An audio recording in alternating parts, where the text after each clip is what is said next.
podcasts. Imagine a garden where rivers of pure water flow from a central source, where work is pure joy, and where humans walk in perfect harmony with their Creator. Today, we're diving deep into Genesis chapter 2, exploring humanity's first home, the origin of relationships, and discoveries that might surprise you about our own nature. By the end of this episode, you'll understand why this ancient text still holds profound relevance for modern relationships and our search for purpose. And what's fascinating is that this garden wasn't just some mystical realm. It was a carefully designed space with specific geography and purpose.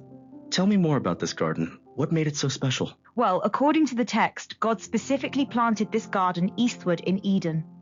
It was essentially a pleasure garden, filled with trees that were both beautiful to look at and good for food. A pleasure garden? That's such a vivid image. Yes, and at its center stood the tree of life, along with the tree of knowledge of good and evil. But what's really interesting is the irrigation system. What do you mean? Before rain even existed, God watered the earth with a mist. It was like a divine irrigation system. And from Eden, a single river flowed out and divided into 4 major riverheads. Wait, these were actual rivers we can identify? Exactly. 2 of them, the Tigris and Euphrates, still exist today. The others, Pishon and Gihon, are associated with historical regions in Arabia and the Nile area. That's incredible. But let's talk about the first humans. How were they created? This is where it gets really profound. God formed man from the dust of the ground, literally like a divine potter shaping clay. That's quite a humble beginning. Indeed, but then God breathed life into Adam, and this breath was the sustaining power of God. It's important to note that this made Adam a living soul, not an immortal being, but a living, active person. That's different from how some people might think about the soul. Right, and it's a crucial distinction. When the breath departs, the soul ceases to exist. The dead know nothing until resurrection, when God restores the breath and identity into a new body. Let's talk about Adam's first job. What was he supposed to do in this garden? Contrary to what some might think, work was actually part of paradise. God placed Adam in the garden to tend and keep it. So work isn't a curse? Not at all. It was part of God's original design. And one of Adam's first tasks was naming all the animals, a divine taxonomy that demonstrated his intelligence and dominion. But something was still missing, right? Exactly. God declared it wasn't good for man to be alone. Even with all these animals, no creature was comparable to Adam. And that's where Eve comes in? Yes, but the way she was created is fascinating. God caused Adam to fall into a deep sleep, which some see as symbolizing the first death. That's an interesting parallel. And Eve's creation from Adam's side actually foreshadows resurrection, same breath, new body. It also symbolizes equality and unity between man and woman. Speaking of unity, let's talk about the first marriage. The text establishes that a man leaves his parents and becomes one flesh with his wife. Marriage was designed for unity, not competition.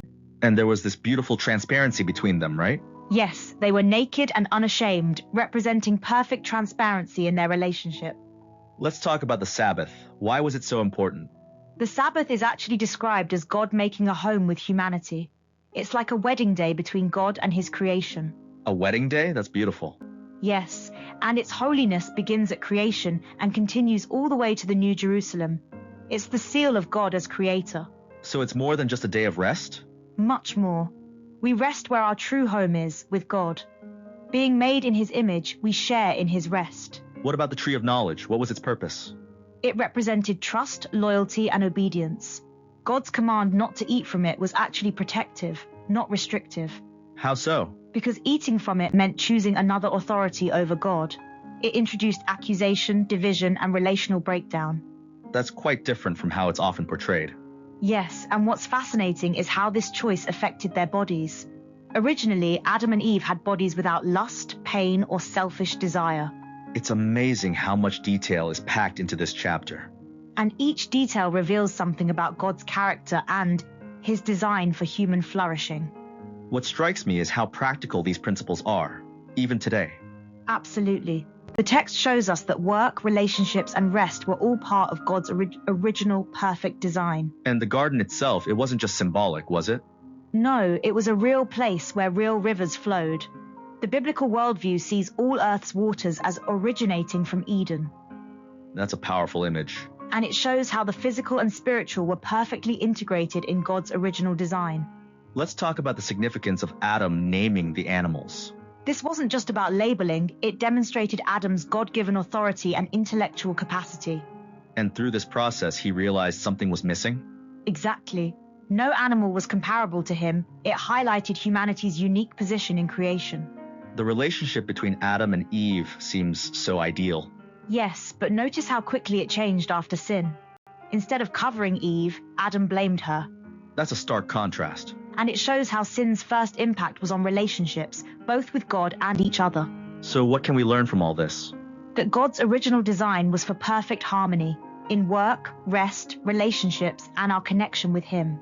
And even though we're not in Eden anymore, these principles still guide us toward better relationships and a deeper understanding of our purpose. What fascinates me is how relevant these ancient truths remain. Because they speak to fundamental human needs that haven't changed: purpose, relationship, and rest. And the Sabbath continues this Eden experience? Yes, it's a weekly reminder of our true home with God, a taste of that original perfect relationship. This has been fascinating. Any final thoughts? Genesis 2 isn't just about origins, it's a blueprint for human flourishing that still speaks to us today. Thank you for joining us on Copilot Podcasts. Remember, whether it's in our work, rest, or relationships, we're all seeking that garden-like harmony. Until next time.